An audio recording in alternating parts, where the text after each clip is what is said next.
Hello বন্ধুরা, আমরা গত লেকচারে দেখেছিলাম ফ্ল্যাঞ্জ এবং ওয়েবে নিউট্রাল অ্যাক্সিসের পরিবর্তন হওয়ার সাথে সাথে তার কম্প্রেশন জোন এবং টেনশন জোনের পরিবর্তন হয় এবং টেনশন এবং কম্প্রেশন জোনের পরিবর্তনের সাথে সাথে তার ফর্মুলার পরিবর্তন আসে।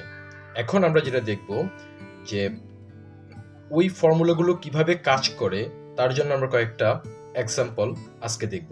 তাহলে প্রথম এক্সাম্পল আমরা চলে যাই।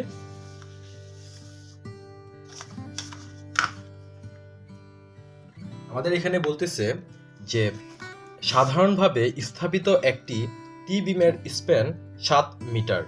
টি বিমের ফ্লেঞ্জের গভীরতা 10 সেন্টিমিটার, প্রস্থ 160 সেন্টিমিটার। এতে 6টি 22 মিলিমিটার ব্যাসের রডের ব্যবহার করা হয়েছে। যদি বিমের কার্যকরী গভীরতা 50 সেন্টিমিটার এবং ওয়েবের প্রস্থ 25 সেন্টিমিটার হয়, তবে বিমের নিরপেক্ষ অক্ষের অবস্থান নির্ণয় করতে বলা হয়েছে। তাহলে আমরা টি বিমটাকে এঁকে যে সকল ডাইমেনশন দেওয়া আছে সেগুলোকে আমরা চিহ্নিত করি প্রথমে।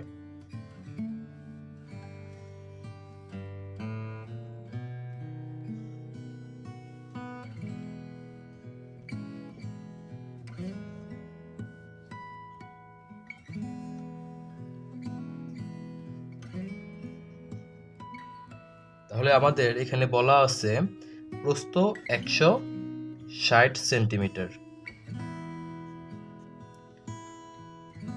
6টা, এবং বলা আছে কার্যকরী গভীরতা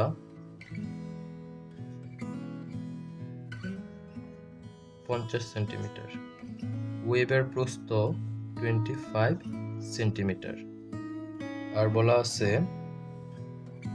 গভীরতা, বলা আছে ফ্লেঞ্জের গভীরতা 10 সেন্টিমিটার। তাহলে আমরা যে সকল জিনিসগুলো পাচ্ছি সেটা হলো আমাদের বি এর মান দেওয়া আছে 160 সেন্টিমিটার, বি প্রাইমের মান দেওয়া আছে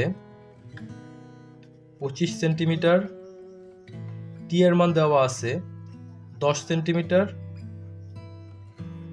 এবং ডি এর মান দেওয়া আছে 50 সেন্টিমিটার।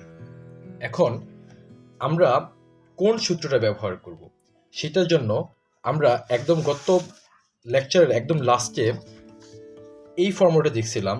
যদি বি টি স্কোয়ার বাই 2 এটার মান N into A S D minus T থেকে বড় হয় তখন এটা ফ্ল্যাঞ্জের অভ্যন্তরে থাকবে, অথবা ছোট হলে সেটা ওয়েবের অভ্যন্তরে থাকবে, সমান সমান হলে সেটা ফ্ল্যাঞ্জের এবং ওয়েবের অর্থাৎ ফ্ল্যাঞ্জের নিচে থাকবে।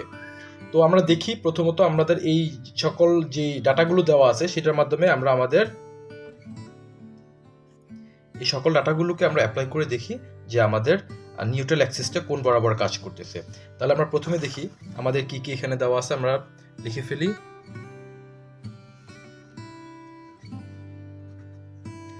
বি টি স্কোয়ার বাই 2, এখানে বি এর মান হলো 160, টি এর মান 10 স্কোয়ার ডিভাইডেড বাই 2। তাহলে এটা কত আসতেছে?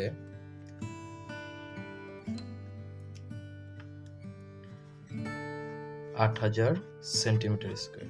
আমাদের পরবর্তী যে জিনিসটা বের করতে হবে সেটা হলো N into S D minus T. এখানে মোলার অফ রেশিওর মান এন এর মান বলা আছে 10, তাহলে আমি লিখলাম 10, বাট আমাদের স্টিলের এরিয়াটা বের করে নিতে হবে। তাহলে স্টিলের এরিয়াটা আমরা বের করে নিই, pi by 4 d square, d কত 22 মিলিমিটার, তার মানে 2.2 স্কোয়ার। আমাদের টোটাল রড হলো 6টা, তাহলে কত আসে?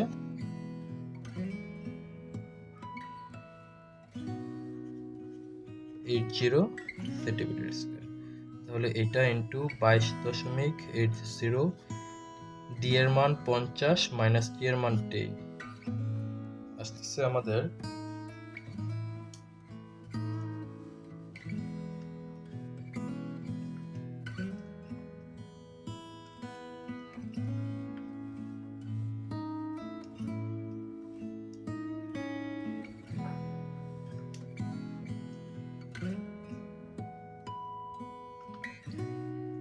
9120 সেন্টিমিটার স্কোয়ার। তাহলে আমি দেখতে পাচ্ছি কি আমি দেখতে পাচ্ছি যে আমাদের বিটি স্কোয়ার থেকে আমাদের এন ইন্টু এস অর্থাৎ আমাদের টেনশনের ভ্যালুটা বেশি আমরা এখানে দেখতে পাচ্ছি। যদি এটা বেশি হয় তখন আমরা জানি কি আমাদের নিউট্রাল অ্যাক্সিসটা কোথায় কাজ করবে, আমাদের এটা ওয়েভের ভিতরে কাজ করবে। তাহলে আমি এটাকে বলতে পারি v t square by two is less than n into as d minus t. So নিরপেক্ষ অক্ষ ওয়েভের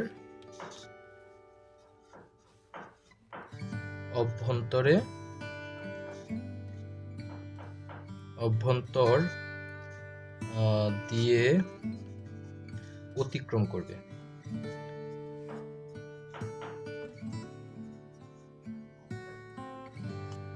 এক্ষেত্রে আমরা জানি যদি ওয়েভের ভিতর দিয়ে সেটা কাজ করে তাহলে আমাদের ফর্মুলাটা কি হয়, আমরা জানি যে ওয়েভের ভিতর দিয়ে যখন কাজ করে তখন আমাদের ফর্মুলাটা দাঁড়ায় b t x minus t by two plus b prime x minus t square by two is equal to n into f into d minus x. আমাদের এখান থেকে বের করতে হবে এক্স এর মানটা, আর বাকি সবগুলো আমরা জানি। তার মানে আমরা এখান থেকে যে ফর্মুলাটা জানি তাহলে আমরা লিখে ফেলি, যেহেতু এটা ওয়েভের অভ্যন্তরে কাজ করতেছে সেহেতু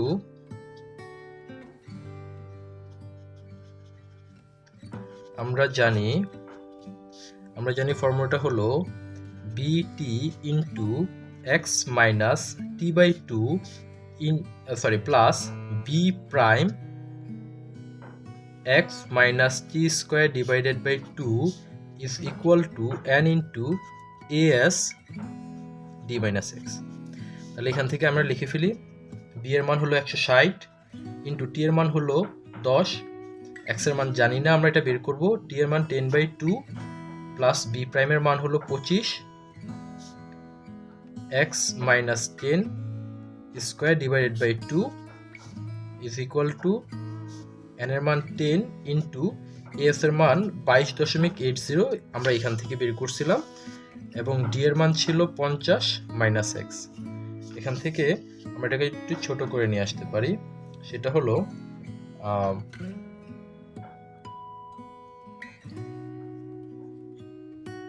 160 into 10 x minus 5 plus 12.5 x minus 10 square is equal to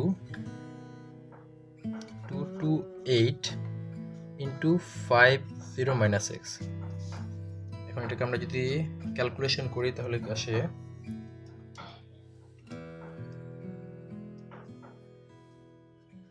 1600 x minus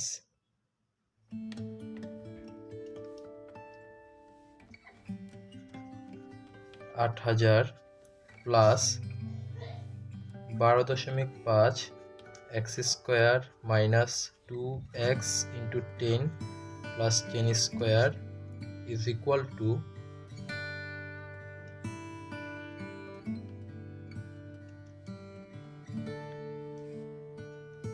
11408 minus 228 x. আমি সবগুলো x কে যদি একসাথে নিয়ে আসি তাহলে বিষয়টা দাঁড়ায় এরকম 1600x plus 228x is equal two, আমরা এটাকে একবার ভেঙে ফেলি, তাহলে এটাকে ভেঙে ফেললে হবে plus 12.5x square minus 12.5 into 10 into 2 250x plus 100 into 12.5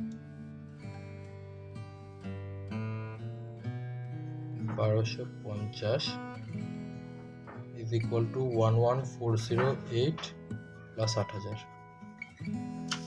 এখান থেকে আমি বলতে পারি এটা 12.5 x স্কোয়ার প্লাস 1600 যোগ 1800 28x, ওকে এটা থেকে মাইনাস করতে পারতাম, -250 1578x is equal to 8000 যোগ 11804 মাইনাস 1250। যখন এটার পাশে নিয়ে আসবো তখন সেটা মাইনাস হয়ে যাবে, থাকতেছে আমাদের 18580।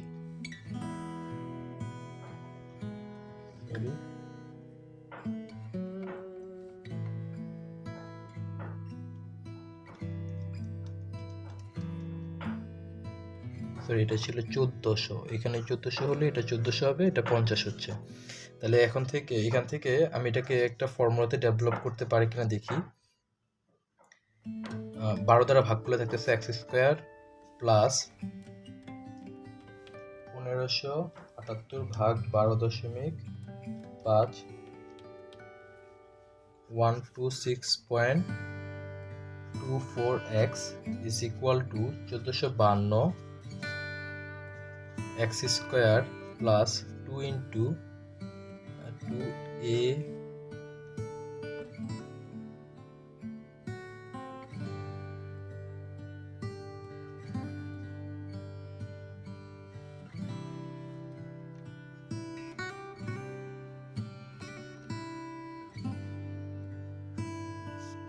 স্কয়ার সমান 1452 প্লাস 63.12 স্কয়ার।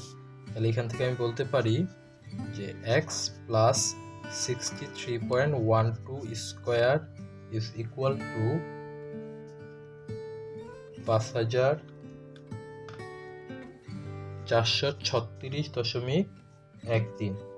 আমি এটাকে বর্গমূল করলে পাচ্ছি x plus 63.12 is equal to 73.73 সমান x is equal to 73.73 minus 63.12 is equal to 10.61 centimetre. তাহলে আমরা x এর মান পেলাম 10.61 সেন্টিমিটার, অর্থাৎ আমাদের নিউট্রাল অ্যাক্সিসটা কাজ করতেছে এই বরাবর, অর্থাৎ উপর থেকে যদি আমি চিন্তা করি এখান থেকে 10.61 সেন্টিমিটার উপরের এই পুরো অংশটুকু আমরা বলবো কম্প্রেশন, এবং তার নিচের পুরো অংশটুকু টেনশন জোন হিসেবে কাজ করবে। ধন্যবাদ সবাইকে।